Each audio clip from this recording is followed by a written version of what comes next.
for example, client wants to go work with the NFL to shoot some type of football content. I will call the NFL all day long until someone answers me. If we get a no, great. That's our first door to a yes. We will Mm, find a person that can help make it happen. Our mantra, a no is your first opportunity to a yes, and we'll do whatever it takes for our clients. Welcome to Sports Business Unplugged, where the real game happens off the field. No fluff, no filters, just raw, uncut stories from the pros shaping the industry. Their journeys, their challenges, their passion, straight from the source.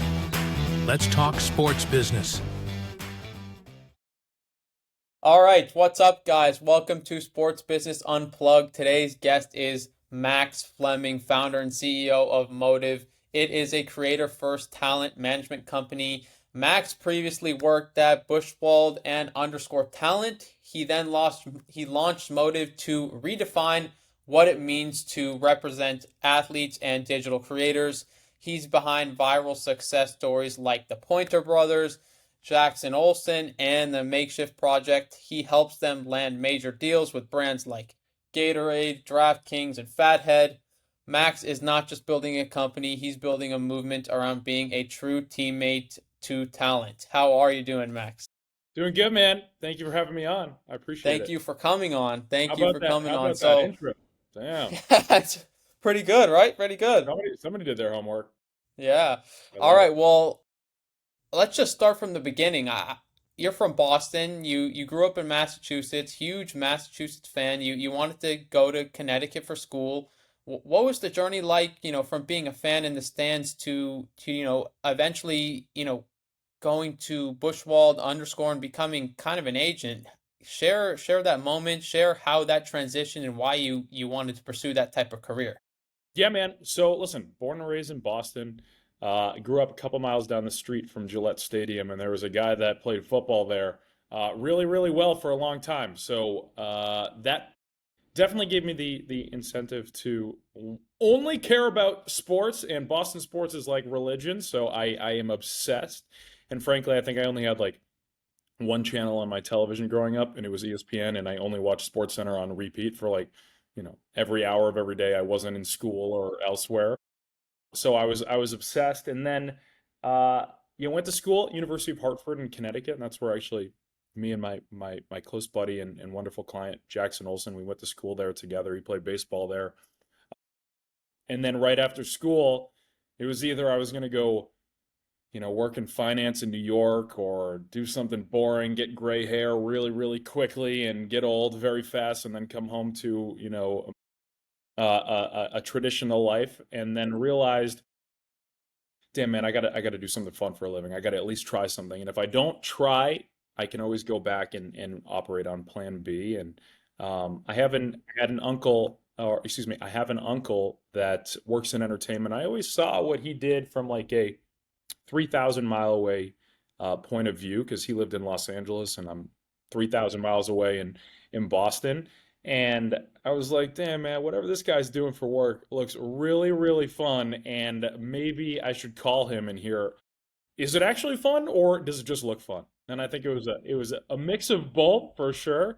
But I took a gamble, man. I graduated 2019, picked everything up, moved to Los Angeles by May 31st, I think, like a week later, and I haven't gone home since. So it's been amazing. I started my career at a company called Buchwald off the heels of representing Howard Stern. I mean, they have the number one entertainment client of all entertainment, especially in what you're doing, Andrew. I mean, like podcast and Sirius XM and radio. He is the most legendary, and got to learn really, really. I got my PhD or my master's in talent representation, and I would say Buchwald is a smaller talent agency that's been around for 100 years, it feels like. But Howard Stern was that one behemoth client where I really, really got to learn from the best on how to properly represent talent and help grow their careers over, call it, 30 plus year careers. And Mm-hmm. that's where I kind of fell in love with the business. I started working with actors and actresses, and I thought that's where my passion was. Then I realized I grew up 2 miles away from Gillette Stadium, and I love sports, and I want to get Yep. into sports, and I need to have some fun doing so. And then I kind of talked to leadership internally at that company and said, hey, we call ourselves a full service talent agency, but we're not servicing any athletes or athlete adjacent entertainers or anything of the realm. And I took it upon myself to build that department there for fast track 4.5 years, and then built a really, really great business in the kind of sports creator entertainment lens, very, very much the 2025 version of sports marketing. And it became very successful. And then I picked the business up. I went to a creator first management company called Underscore Talent that really has some cream of the crop in top echelon digital talent, influencers, creators, across many different, areas. But my focus was very much the sports crossover, right? How do we amplify sports from a development standpoint? And then I exited Underscore in March of last year, and Motive opened on April 1st, and the rest is history, man. We've been in business for almost 15 months now, and fingers crossed, knock on wood, we'll make it to 16 months. But I'd have to say we're the top one, two, or three company in regards to, specifically sports and entertainment crossover digital representation. Our niche is super, super, super specific.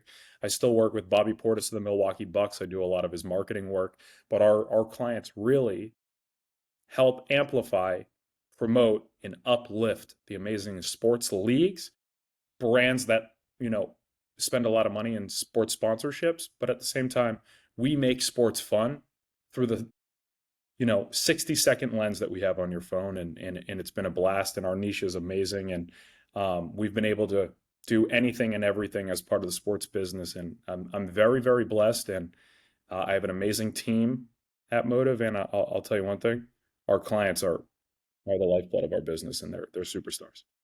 So, When did you realize that the kind of old school talent management model had gaps, and that you needed a change? yeah, man. So I was an agent for a long time at Buckwald, and I realized, hey, this business will always be here. Traditional entertainment will always be there. Traditional talent representation is something that's not going to go away. It's always going to change in some lens.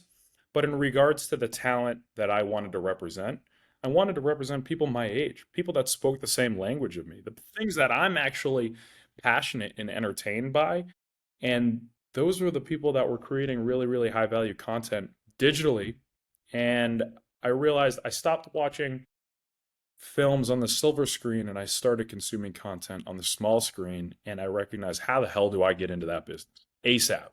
And whatever it took, I did. And I'll tell you, starting to work with my client Jackson Olson got me into the business. He was like he still is the most followed baseball player on TikTok right now, and we've built a really incredible business together. He actually just became a groomsman in my wedding, so it's gonna That's be awesome.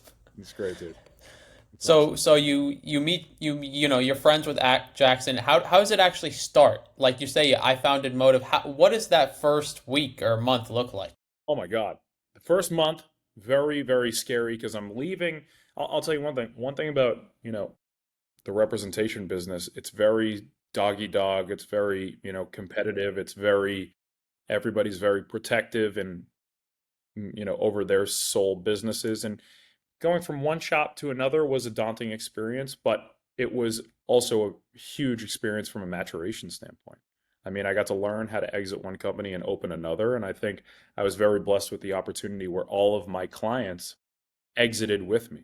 They all left Underscore and we left and we opened Motive. It was always my passion to start my own shop. Come to find out, I skill sets of entrepreneurs, I guess, per ChatGPT, are very insubordinate and want to only do things their way. That is definitely traits that I have immensely. I don't make a good employee, so starting my own business was a definitely a necessity. But leaving Underscore was scary, man. It was I had the comfort of a salary, I had the comfort of health and benefits and 401k, and then I said, screw it. I'm young. I got to take a gamble. If I don't do it now, I'll never do it. And then I had the opportunity to do so. All my clients believed in the relationship that I had with them, and they're the reason Motive started. Big time. So I owe it to the clients. so then you have some of your clients, and then you go on your own, do your own thing. Who's the first person you sign when you're out on your own? Well, I had so the good thing is like when you're working in representation, you have an opportunity to build a business, your Yes. business within somebody else's walls. Yes. Depending on what that contract language or whatever your relationship looks like amongst the place you work, that's to the beholder and to the individual at that company. I was able to build a business at Buckwald. Most of my clients came with me from there to underscore, and then I was able to exit with the clients that I had signed. So I came to Motive with 25 clients. You know what I mean? So I had a big business, and then as we started going, what was most important to me, because I'm starting a new business, is that my clients were serviced and that we showed them no difference of being represented by Motive from a management standpoint versus anywhere else I worked. And I think that was number one. And then once we started servicing our clients to the best availability we could, that's when we started reaching out and communicating and signing some new people. And we brought in a bunch of really high caliber, high value clients. And our pitch is always quality over quantity. I don't want to have a million clients. Not that would do a disservice to the talent. I want to work with the people that I think we can do right by, because at the end of the day, it's a relationship business. And what have you seen that's been, kind of the biggest or best way for you guys to gain more clients? Is it word of mouth from, your previous clients, or is it paid ads or a different type of marketing? Yeah, I would say referrals are huge. Why? Because we did right by one client, so they trust us to introduce them to maybe their friend or their colleague or another creator or talent or athlete that they're close with. And then at the same time, I would say I don't need to do paid ads. We really are prideful in the way that we operate our business. And then also, I'm not afraid to reach out to anyone. I am the most persistent, excuse my French, effing human being you'll ever come across. And until somebody responds to my email, whether it's a yay or a nay, I'm going to continue reaching out to someone that I believe we can add a shit ton of value to. Excuse my French. Big Yeah. time. Yeah, and I want to talk a little bit about your teammate and not agent philosophy. So I was reading up, on your article that you had out, and you're big on not using the agent philosophy, and you're kind of more of friends or teammates. Why is that philosophy so rooted deeply into you? I wouldn't say so much friend, because at the end of the day, it's still show Business. business, not Yeah. show friends. But I Yeah. would say I have interpersonal friendships with every single one of my clients. It's Yes. imperative to the relationship. And whether one client says, "Hey, man, it's not working out," hope to still be friends with that person, Hmm. for the rest of my days. That's just how we operate. And listen, man, we are traditional talent managers by the keen of the word. 360 holistic representation. But my teammate philosophy is, if I'm going to work in sports, we're going to act like we're in sports, and I'm always going to have the back of my client no matter what. We are always going to stand up for them. We are always going to fight for them and protect their, you know, best interest at all costs. And frankly, we want to be somebody that they can call, not have any anxiety or nervousness, and be able to ask anything and be able to get a response or advice back that is only going to uplift and improve their career. The teammate philosophy is, I rarely use the word colleague, associate, or anything. Anybody that works at Motive is my teammate. We work together. We work as a TEAM team, and a team's goal, no matter what, is to collectively win at the end of everything they do. And that's how we work with our clients no matter what. We have our backs. We have their backs no matter what. Big time. So, and as an entrepreneur, you have to wear a lot of hats. Has there been a moment where, you've had to do something that hasn't technically been like, oh, that's not my job, or just do something, with one of your clients that's been, can you tell that story? Tell something? Yeah, man. I mean, listen, I feel like I've been an entrepreneur my whole career. I've been an entrepreneur inside someone else's walls for most of my career because nobody ever knew what the hell I was doing. I was always doing something different than somebody else because I wanted to do it my way. I wanted to fold the niche that was what I was passionate about. But I'll tell you from an entrepreneurship standpoint, the things that I do daily, I think I have 15 hats that I've already worn today, and it's 1 o'clock. I'll tell you. First thing first is I am the accountant. I am the the bookkeeper. I am everything in regards to the financials at this moment in regards to collecting and paying out. Obviously, we have an accounting team that will handle, all the most of the, infrastructure for clients and taxes, but I'm also I am the seller. We got to sell our clients every single day to our buyers. I'm the relationship maker. Mm-hmm. I am the oh no, did my camera freeze? Yes. You said, wow, look at my face right now. Is that better? There we go. Oh, hold on. There we go. Yep. Very cool. I I listen, I wear so many different hats from accounting to I have to communicate with my attorney all the time. We have to talk about legal language. I have to not only sell, service, and sign clients, I got to make sure that we're building their career. I got to strategize day in and day out. Is this the right content that we should be making? Should we be calling the PGA Tour today because we want to work with them at the FedEx Cup? Maybe, 3 months from now. I need to be wearing all the hats at once for it to succeed. But the number one hat that we have to wear as representatives is the problem solver hat. No matter what, there is always going to be something that goes wrong. For example, Jackson's flight got canceled today. We had to go fix it, right? Client's contract isn't signed before they're about to get on a flight for work. We got to make that happen. We got to drop the we can't drop the ball. We got to make sure that everybody keeps moving, in a formulaic standpoint. And that's the fun part. There's a lot of exciting highs and low lows, but wearing all the hats is something that I love because I thrive in trial by fire, big time. And everybody else, like I caught my teammates Tyler, Luke, Bianca, Jake, we kick ass, man. And when something goes wrong, we're ready there to not ever slap a band-aid on it. We're gonna fix the problem and we're gonna keep the chain moving. Yeah, I was about to ask, how does having great teammates affect, your efficiency and the way that you do your work? Listen, man, I want to be the best leader for the people that work for me. I named the company Motive for a reason. I'm here to be a youth. How I kind of operate, I'm like a youth football coach in how I kind of approach this business. I'm going to call you every day until we're feeling 1% better every single day, and I'm going to motivate the living hell out of you so that we can feel really good about the work, and I'm going to incentivize my teammates as best as possible from an earning standpoint to, having the opportunity to do really creative work. But Andrew, dude, I can't do everything. You know what I mean? I have my skills and then I have a 5 million weaknesses.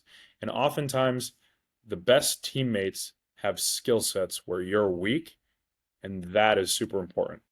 For example, Tyler is so unbelievable at organization, communication, coordination. He is dialed to a T. He helps the ship run. I appreciate and value his work so much. Luke in my office, who runs our socials and does a bunch of stuff, super creative. I don't have a creative bone in my body. I can't do any of that stuff. My Jake, who's huge into fashion, I'm he's building our fashion practice. I know sports, man. You know what I mean? So Yeah. where my skills are weakened or less than, I want to surround myself with people that are better than me and smarter than me. Yeah. Big Yeah. time. So are you scared of wearing suits? I'm not scared of wearing suits, but good question. Listen, man, I feel like agents wear suits. We're Yeah. managers. We get, you know what I want to wear to work? I want to wear a cool tee, man, some jeans, pair of Jordan ones, or Yep. something cool. Because no Yep. matter what, our work should speak for our how we operate, not how we 100%. dress. But I Yes. am of the belief you look good, you feel good, you do good, but you can look cool in a pair of sneaks, man, for sure. Yeah, totally. I totally Yeah. agree with that. But and then I also saw, you're big on, first attempt in learning, fail, obviously is Yeah. that's a big thing for you too. What's a time where you failed, or you felt like you failed, and how did you get back up, whether it was, at the beginning of your business, or more recently, and you lost a client, a deal didn't go through? Yeah, man. I give you a perfect example. I fail every single day. It's the nature of the business. I would say, whether mistakes or their fails, but it absolutely is the first attempt in learning. Why? You made the mistake, you're not going to do it again because we're going to learn from what we did so that we can get better tomorrow. Let me give you a perfect example today. I was moving too quickly on providing a buyer, like one of our buyers, for a really cool opportunity for a client. And I was working on it with a colleague of mine, and I didn't train that colleague to reference certain data points to then provide the right pricing for our client. That's on me 10 times out of 10. That is not on my colleague. Why? Because my colleague was doing the right thing by selling our client no matter what, but I failed by proactively teaching him, hey, we got to go reference these data points so that we can do right by our client for this example of a deal. Where I failed was in leadership. I need to do better. I need to, in order for our clients to succeed, I need to make sure that my teammates know exactly how to sell our clients in order for our clients to be successful. That was a huge learning point for me today, and I'm going to continue learning every single day. But listen, man, I think I fail like 30 times a day. The good thing is I'm doing a million tasks a day, which is good. But I would just say every time we make a mistake, every time we don't do something that could have been done a different way, we have an opportunity to learn and we have an opportunity to get better. And rather than act emotionally or erratically, all I can do is act, okay, this is what we learned from this. We're not going to do it tomorrow. We're going to do it this way. And that is just the only approach I think is constructive, first off, and successful because everybody makes mistakes. We're human beings. Let's just learn from them so we can, lessen them in the future. Have you, I'm curious about how does your hiring process work? Is it just people that you knew before, or how do you find talent in this specific niche? Because I feel like it's just so specific. I don't know how many people can do what you do or what your teammates do. Yeah, it is very specific, but the good thing is it's not that hard. It is something that maybe you'd be searching on LinkedIn or Indeed or you're looking for a job. This job listing isn't going to be there, right? The good thing about sports and entertainment or the digital business, there is a sexiness to it, right? It's an Hmm. exclusive business that many people want to be a part of, but it is a daunting task to get into it because how old Hollywood worked, and I'm trying to single-handedly change that. That's another podcast that we can talk about. But I would say how I find people is very much word of mouth. How I found Tyler was a client of mine. Tyler was producing his podcast, and Tyler was like, "Damn man, I could do a great job for Max."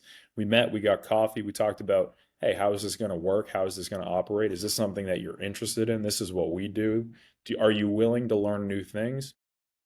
Number one thing that I look for 10 times out of 10 is this person ready to motivate, learn new things and try new things? And secondly, does this person have skills where I'm weak? Because I need to surround myself with people that are going to help me get better too.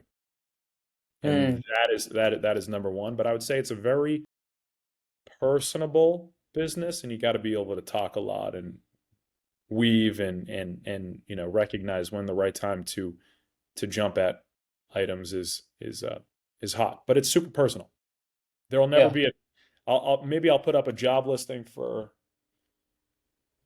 some contract work that we need. But if you're going to be in the business and work with our clients, it's got to be a specific type of person, for sure. Yeah. Do you think there's any common threads between the creators that you work with, or just that you see because you're so close to them? is there common threads that make someone a good creator that gives them the ability to get views or blow up? There's, I call it CCR, okay? Consistency, community, and relatability. That is the core, that is the common theme Oh, I of like that. why people are successful. First off, we got to post consistently. We got to get content out there. Damn, man, we got to compete with hundreds of thousands of people trying to do the same thing that we're doing. We're currently very, very good at it right now, but we got to be consistent so that we're staying in the mix every single day. The other C is we have to drive community. We got to bring people together. What we post, what we create, what we do, what we surround ourselves with needs to be uplifting, motivating, and shareable so that people can react to it and feel like they're in the content with you or sitting in the audience and watching the content with you. Our community, our fans, our audience is integral to our success. And then third, people want to see things that they would do in their daily life or would react to in their daily life or would love to strive to do in their daily life. For example, I'd love to run a route like Stephon Diggs. I'm never going to be able to do so, but I'll tell you one thing, I'd love to watch football content. For example, our clients, the Pointer Brothers, are incredible at that word relatable. Why? Because they feel like they're your friends, they're just on the internet.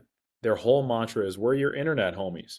Best Hmm. thing is they play golf like I do. They drink beers on the weekends like I do. They hang out with their friends and communicate and make fun jokes like you or I would. And that's why it feels so personal with that content. CCR, man, that's the key to success, and that's what we look for in talent day in and day out. Big time. It seems like another recurring theme is just authenticity because for example, the Pointer Brothers, like that's how they act all the time. Like that, they're not faking it for the camera. Like I Totally. feel like authenticity probably drives success because that will make you more consistent because it's hard to be fake for a long time on the internet. 1000%. You don't want to put on another, persona than you're not doing.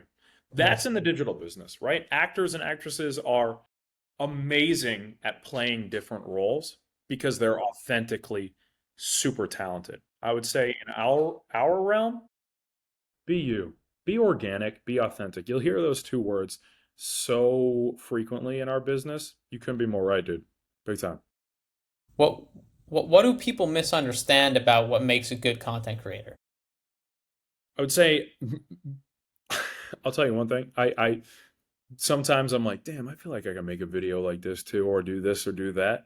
And then I try, and it's just not good. It's just Yeah. it's horrible. What people don't understand is this work is so tough. It is really, really challenging. I listen, my younger brother is a huge fashion creator, and I watched him work. I've watched him post 1,500 videos until he made his first dollar. But right when he hit 1,501, his business started blowing up.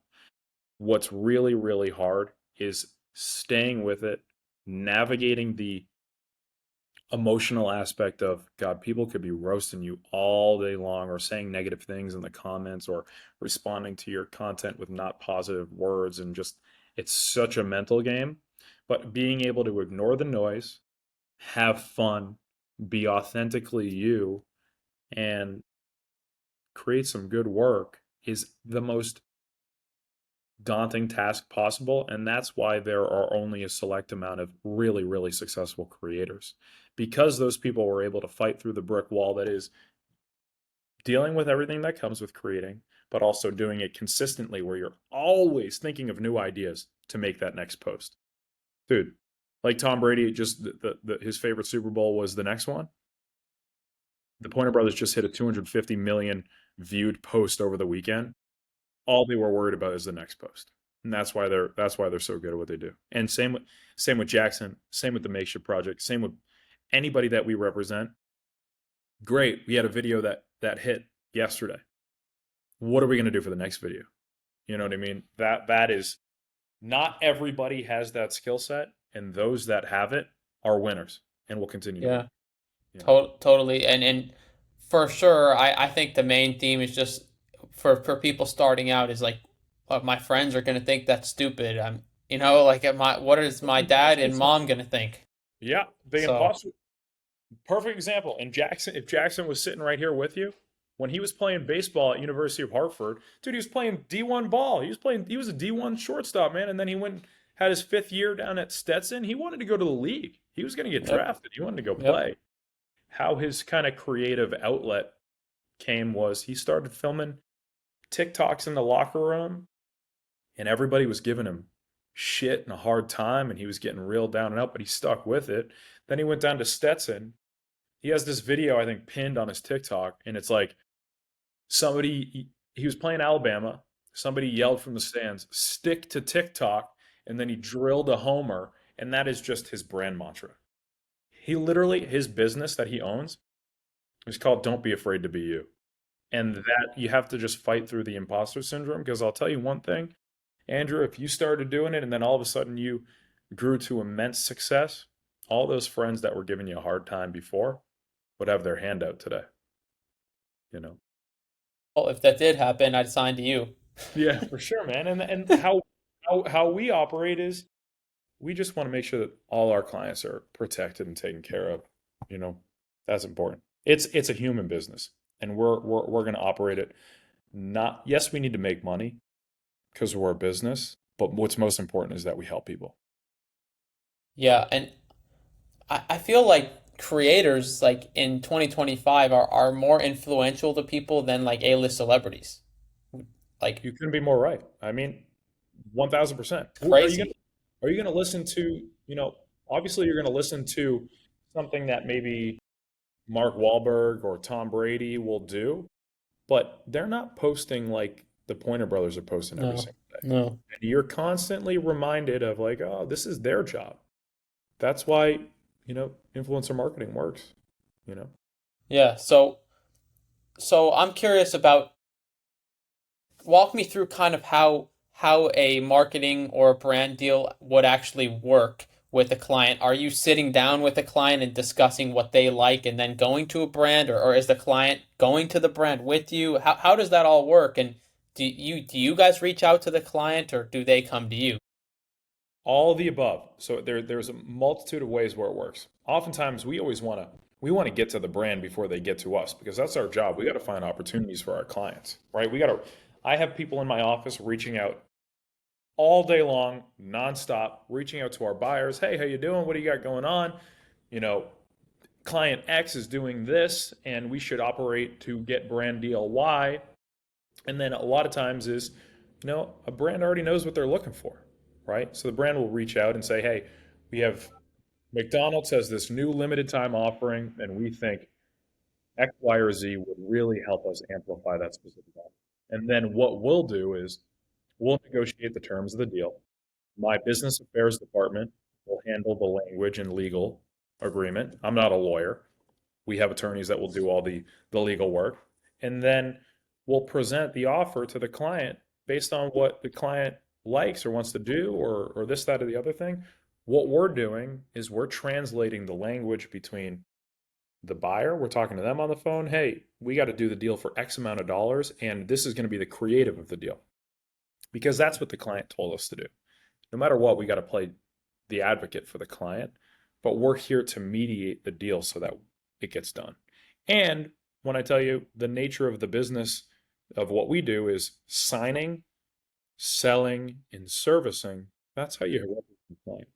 You sign them because you got to work with them. You sell them to the buyers that you have. All we're doing is leveraging our relationships for the client's success of their career, driving income and doing new things and creating new content or working with the NBA and filming with the Larry O'Brien trophy or doing something like that. And then servicing is, hey, we got to talk strategy, man. Like this isn't working right now. I think from what I've seen in the business, this may work for you. Let's try to implement a game plan over time. But from a brand Hmm. deal standpoint, or an endorsement standpoint, or television opportunity, or film opportunity, anything that we do, and we work on 1,000 different types of opportunities, it's all the above. Every day is different. You never know the phone call you're going to get. You never know the email you're going to get, whether it's coming in or we're going out. We're just here to structure the deal best way for our client. Yeah, and I feel like that's kind of what, that's what makes this business stressful, but it's also what makes it fun too. I mean, the best part about my business is I feel like I'm getting on base every day. Yep. Why? Yep. We're at least doing a small deal, or we hit a double, or we hit a Hmm. ground rule double, man, or we hit a triple. And sometimes, often we hit the home runs, but it feels good to get on base. It doesn't have to be a home run every at bat. It's just small wins, boom, boom, boom, boom, boom for our clients. And that's what we got to do, man. I think Andrew, we're working on like 257 active partnerships right now. It's insane. It's crazy. So That's crazy. it's a lot. So our business is really, really hot.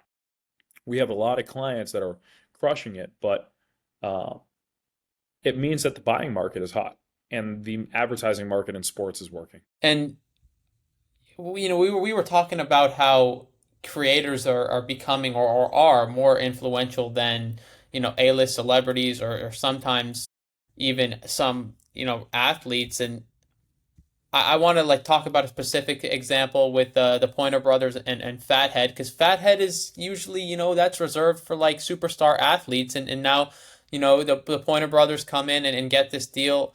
What was the backstory of that? And I think that's pretty cool. I've talked to Chris on here on my podcast, Hetherington. He's amazing.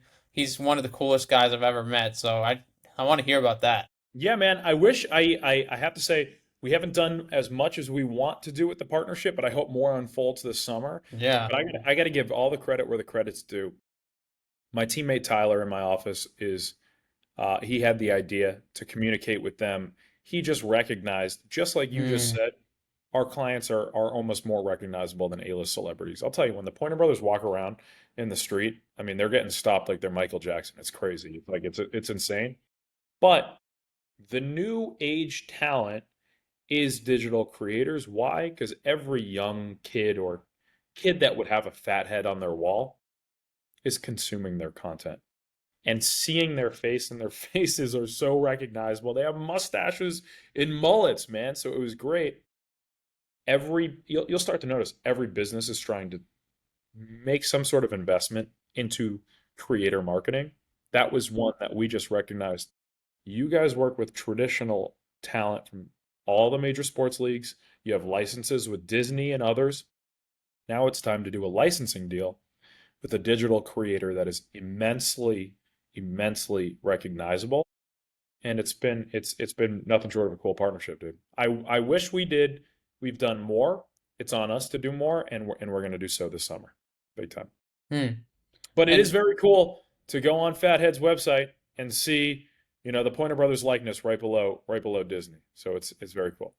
It's awesome. yeah, I, how do you guys at Motive kind of obviously, business is booming right now. It's hot. You guys are growing.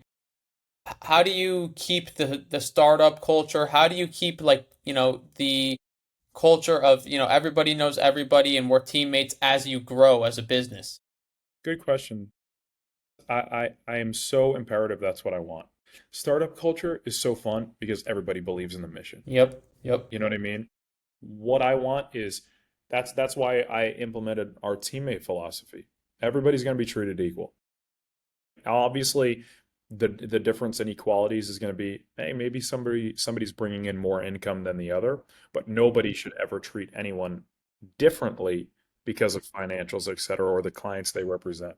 Our culture is only going to be fun, and hardworking, right? There's a happy medium between both. We're gonna work long hours sometimes. We're always open for business 24/7 because we got to service our clients. But if we're not having fun, we're doing something wrong. Why did I move 3,000 miles away, Andrew? I wanted to do something fun for work. Yeah. And that's got to be the core of it. And when I recognized that I wasn't having fun at the other businesses I was working for, is when I recognized I have to leave and I need to start something new. And Mm, whoever works with us is going to have a blast. And there's going to be hard days. There's going to be challenging days. There's going to be days where we lost and we tried our best to prevent that loss at how best we could. But the next day, we're always going to come back swinging. And that is the culture. That is the mantra. We're always going to try our best. We're always going to make mistakes. We're always going to fix them. But startup culture is key because everybody believes in the mission. I want to keep the business small because we want to represent quality clients over quantity clients. We don't want to have a million clients. We want to have our select few that believe how we operate at the same time. Do you guys ever help with creating the actual videos, or are you guys just more behind the scenes? Yeah, man. I mean, Tyler's way better than me. Bianca's way better than me. Like my colleague, for some reason, I hold a phone in my hand and then I'm like completely incapable. I'm much I absolutely belong behind the camera. But if we're in the field, if Jackson's filming a video on a ball field and I'm the only person around, I'm filming that thing. Yeah.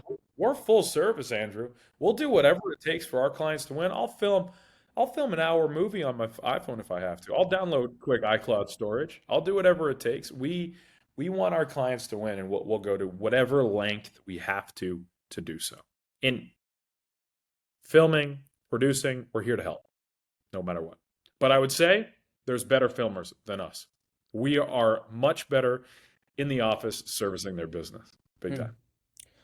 Has there been a time where there was a potential client that might have had a little bit of a smaller audience, and you decided to sign them and kind of, I guess, made a gamble and it ended up paying off? And if there was, what do you see in that person that made you like, I want that person, I see potential? Andrew, that's every client, man. Yes, we want to go after the established clients because we know that income will be generated tomorrow. But remember, we're a growing business. I'm young. All my colleagues are young. We want to grow with the clients and we want to get close with the clients. You'll know.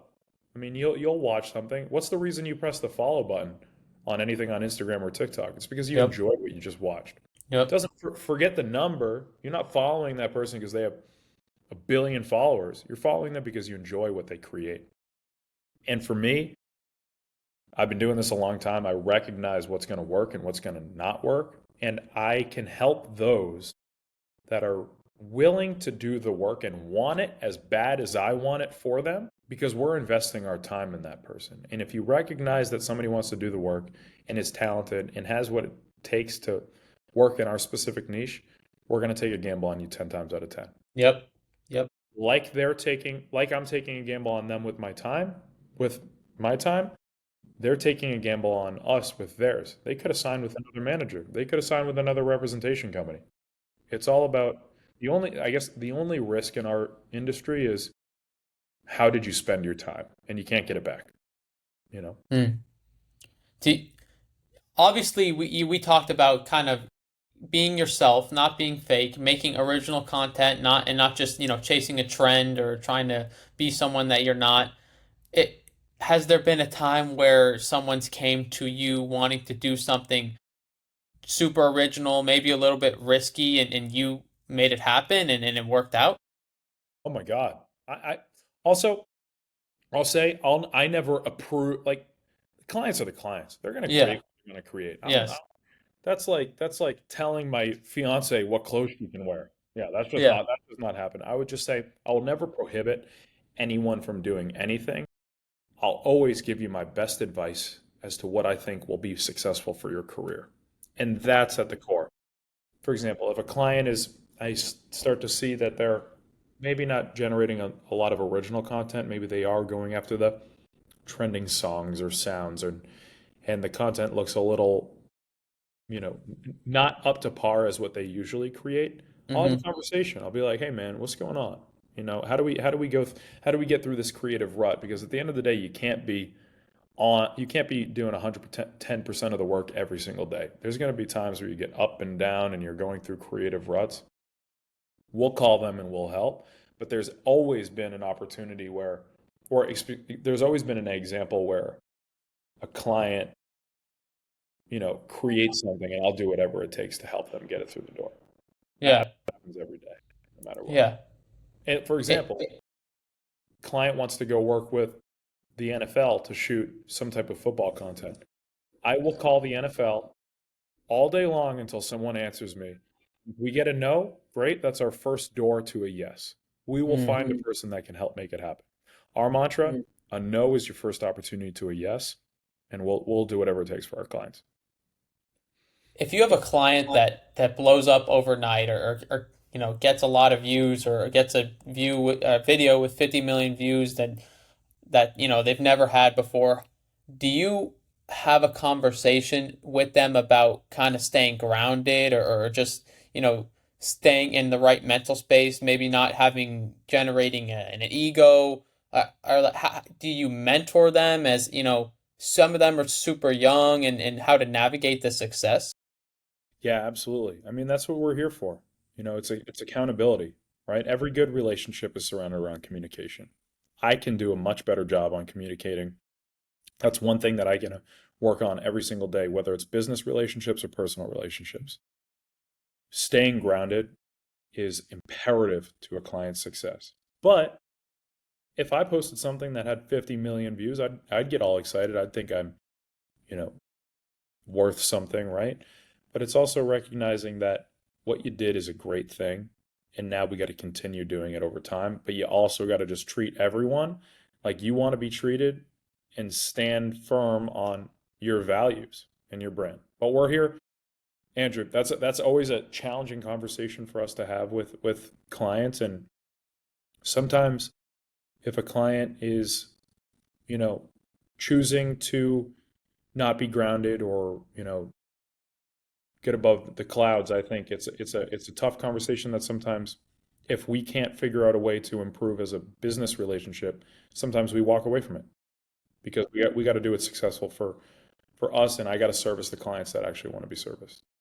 But I would say that often doesn't happen. We represent good people, and Yes. we want to work with really good people, and we have a no asshole policy. We have just a policy of we're here to do good work with good people that want to do good things. Yeah, I love that answer. Big time. You you're around creators a lot all day. You're working with creators and brands all day. Can anybody become a creator? You're a creator. You're creating. You're on a show. You've created a podcast that people are listening to. I'm a creator because I've created a business that people want to hear what we're doing. Mm. Mm-hmm. I'm the Pointer Brothers are creators because they're creating social content. Trevor Fonstrom is a creator because he's creating sports content. Bobby Portis is a creator because he's creating a new way of playing basketball that no one else named Bobby Portis has played. A lot of people have played basketball, but he's played only his way. Mm. Everyone has some creative bone to them. It's how you express it through your skill set is how you can become a creator. And I'm of the belief in today's day and age, it's an attention economy, right? What does that mean? An attention economy is who's actually watching what you're doing and how do you gain the attention of others? Andrew, you're separating yourself from other, you know, college students that you go to school with because you are harnessing the education from experienced individuals in different careers to how to implement them into yours. Yep.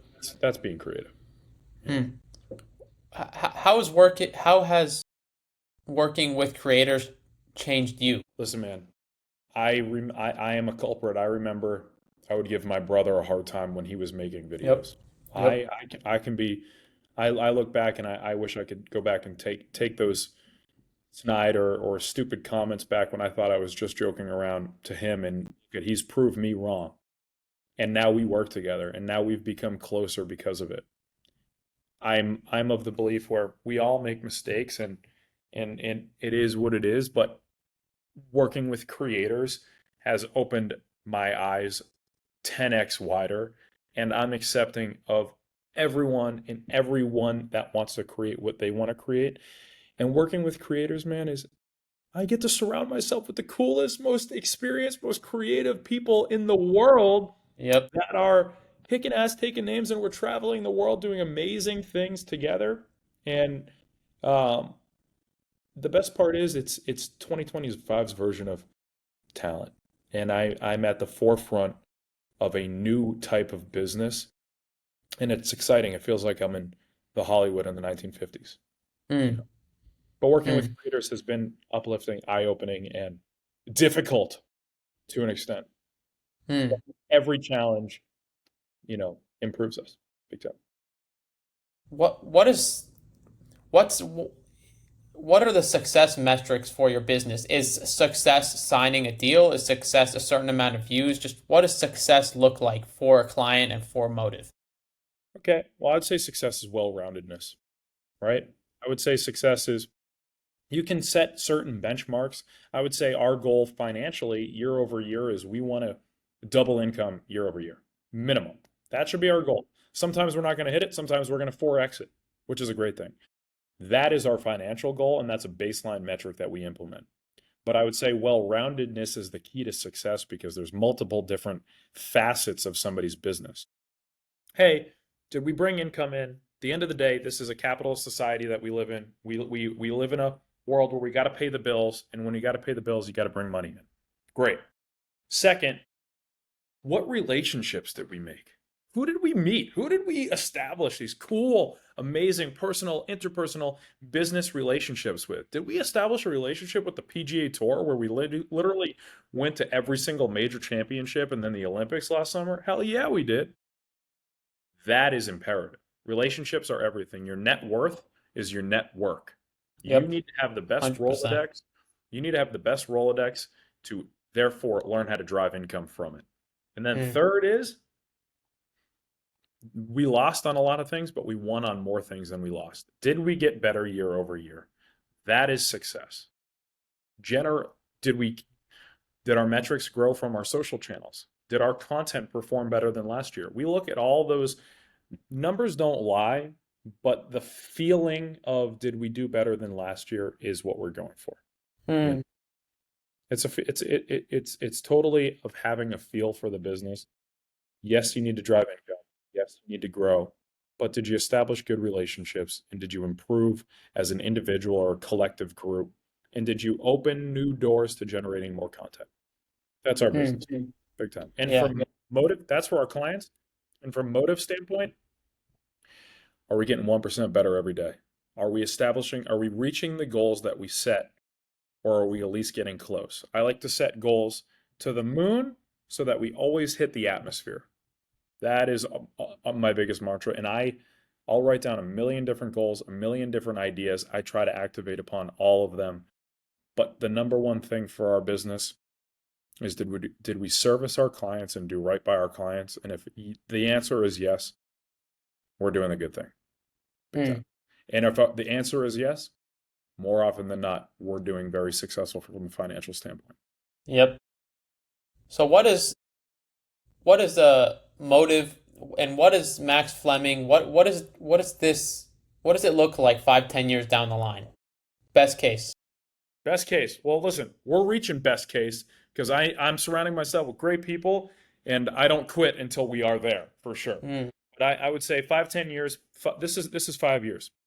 We're making strategic investments into a bunch of different categories. One category is lifestyle, fashion, beauty. That's a big category for us.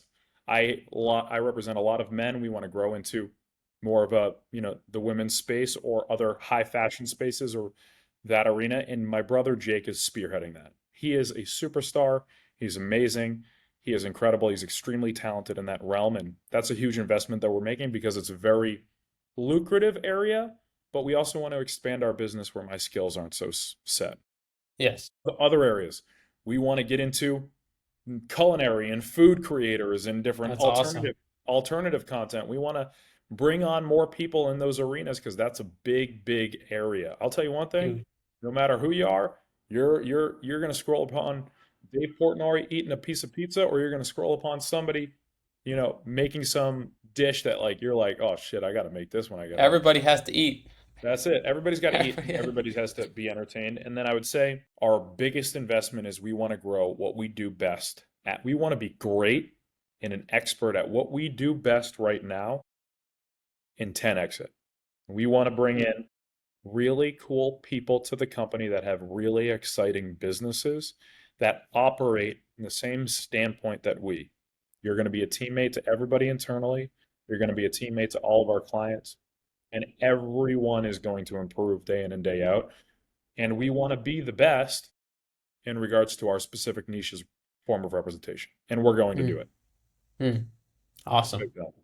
Awesome. Awesome. And I'm going to get into a rapid fire segment that a lot of our guests have been loving and the audience has been loving. Go to sports team jersey. New England Patriots. Come on, dude. Tom The Brady? best. It is Tom Brady for the rest of history. But if I was going to buy a new jersey today, I think I gotta roll with my boy Drake May. Mm. I gotta get that red throwback, their kind of alternate jersey, number 10. Dude, I will wear that all day, every day, Sunday. Come on, the Mm. best. That's unfortunate. I'm a diehard Seahawks fan, so that Super Bowl in my Oh, head every day. I'm sorry. I'm not sorry. I enjoyed that No, day you very, very shouldn't be much. sorry. I enjoyed that day very much. Nickname your clients use for you. Ooh. Well, everybody calls me Flem because of Fleming. my last name. So everybody calls me Flem, but I would say my nickname is sometimes I can be bossy. You call me the boss. For sure. Favorite stadium arena food. Do you know that Jackson and I have literally eaten every single like MLB ballparks food item like all around the country?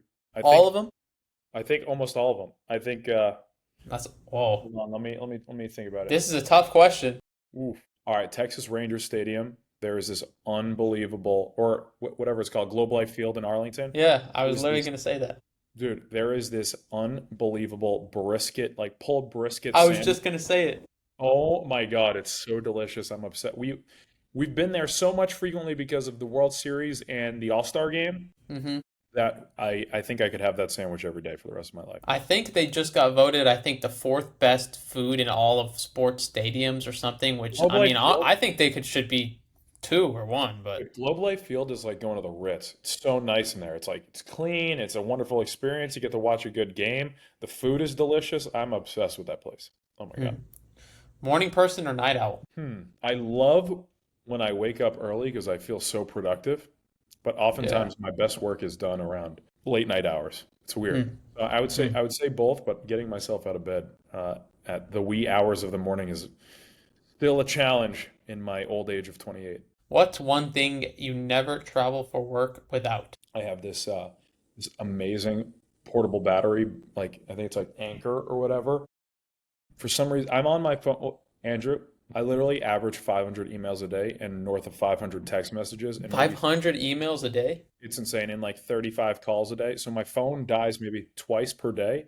So traveling without my external battery has never happened, I think, in the last like 3 years. I will bring it wherever I go, and then a pack of gum too. I love extra wintergreen gum. Oh my God, the best. Favorite pump up song? Dude. Listen, like I said, my family's had Patriots season tickets my whole life. Section 112, row 12, seats 7 and 8. It's got to be For Those About to Rock by AC/DC. I hear Mike Vrabel likes that song. I heard it from from a player that used to play for him in Tennessee. I guess he likes AC/DC, but For Those About to Rock by AC/DC is, dude, that would have me running through a brick wall. You kidding me? Mm, God. yeah. All right. Well, you talked about Patriots and your season tickets. Most memorable sports moment you've witnessed live? Oh my God. I can't. What year was it when think it was like 2008 or whatever year the Patriots played the Ravens in the AFC Championship, and Billy Cundiff missed the kick to the left of the field goal post to send them to it was the 2007 season, but the 2008 Super Bowl when they lost to the Giants. Best moment of I don't think I've cried more in my life, and seen every middle-aged man around me cry more in my entire life than that game when Billy Cundiff missed the field goal and set the Patriots to the Super Bowl. That was insane. I think it was 2008 AFC Championship. Oh my God, the best. Awesome. Awesome. If you could have lunch with any athlete or creator, living or dead, who would it be? Athlete or creator, you said? Mm-hmm. All right, let's see. Tough one. Honestly, it's between two. I love Tom Brady, so I just I and I don't love his like, personal relationship history, but that's Mm. I do love his business sense, and how he operates from a football standpoint, but I would say Tom or Jack Nicklaus. Jack Nicklaus has just always been a stand-up man. He's always done everything well-rounded. He's got a great personal life. He is it's either him or Tiger in regards to the best golfer to ever exist. I love golf. It's like my therapy. Jack has put a bunch of money into his foundation, and I'm of the belief treating other people right and having a well-rounded life is the key to success. And it's not financials; it's how you treat people. And Jack always did a good thing, so I feel like I have a lot to learn from him. And I'd buy him Mm. lunch. We go get chicken Caesar wraps at some golf course for sure. That's awesome. What's a hidden talent or hobby you have, something that people might be surprised to learn you're good at or into, besides golf? Hmm. Hidden talent. Let's see. This is a tough one. I feel like I don't hold anything back. Uh, I would say I could probably. I don't think I ever shut up. I just keep talking and talking and talking and talking. So I think everybody knows that. But uh, I'd say one talent that I have is being like a chameleon. I feel like I can adapt in every room and Mm, in a bunch of different types of conversations. And I feel like I don't know everything, that's for sure, but I feel like I know a little tidbits about a lot of things and I can communicate with a lot of different people. I feel like mm, that's a little bit of a hidden talent. And mm, I'd say I love meeting new people and I love surrounding myself with new cultures and new things. And that's what I want to do every day. Oh my God. mm. What's the first job you ever had and what'd you learn from it? First job I ever had was I was an assistant to a talent agent, and I learned that I didn't want to be a talent agent for much longer. And I think it was, even though I'm a talent manager, but I worked for this guy that had 70 clients, and that is just too much. And I learned that I wanted to be specific about my time and not make $15 an hour for Yep. sure. Yeah. Well, this is my last question here. I ask this to all my guests. Love to hear their answers. Everybody always has a different answer. You have seen so many people chase this industry. Some people make it, some people don't. What to you separates the people who succeed from the ones who give up or aren't consistent or fade out? And what advice would you give to young people trying to break into this industry, trying to become a content creator, trying to become a manager, anything? Good question, dude. And great one to finish with. I would say the ones that don't make it give up. You can't ever give up. And whether the times get tough and you're racked up in credit card debt because you're not making any money or you're continuing to practice your craft, you just got to keep going. I listen to this guy Scott Galloway a lot, Prof G. He's amazing and Yeah. he has this one line where it's like, those who follow their, those who tell you to follow your passion are already rich. I agree with that. Hmm. Follow your skill set in the category that you want to work in, and then navigate to where you're skillful and don't stop until you keep trying. And you got to keep failing. You got to keep trying new things, and then you just got to keep going forward. And listen, there's going to be times where maybe this industry doesn't want to allow you in or doesn't want to continue to let you thrive. Listen, man, I have gone through everything that you can gone through in the last 7 years. I have been pushed up and down. This industry has highs and lows and really high highs and really low lows. One thing that you have to do is never stop pushing forward and just keep pounding the pavement and recognize where your skills are over time and put that into whatever job or position or anything that you do and spend all your time being good at one thing and then be great at another. Don't spread yourself too thin. Just keep pushing. And your passion, you can practice on the weekends. Go after what you're good at. Yeah. That's awesome. I love that answer. Well, that's all I have for you. Thank you so much. I love it, man. Well, you got a great show, dude, and I can't wait to continue listening to it. And you're a superstar, and I wish you nothing but the best of success as you finish school and everything you have going on, man. And my phone is always open for another Thank one. you. Where can people reach out to you or reach out to Motive or anything in that area? Yeah, man. Follow us on IG at Motive, Motive. We lucked out with that handle, so it's great. And then I'll say info at motive-la.com. We're here to work with everyone and anyone, and if any idea is a good idea. And we have All right, well, really, really cool people to work with. awesome, awesome. Thank you so much. Well, that was it for this episode of Sports Business Unplugged. Thank you so much, guys, for tuning in. You can follow us on TikTok, Instagram, YouTube at Sports Business Unplugged. We make shorts, we make reels, we do everything. Thank you guys so much, and looking forward to putting this episode out.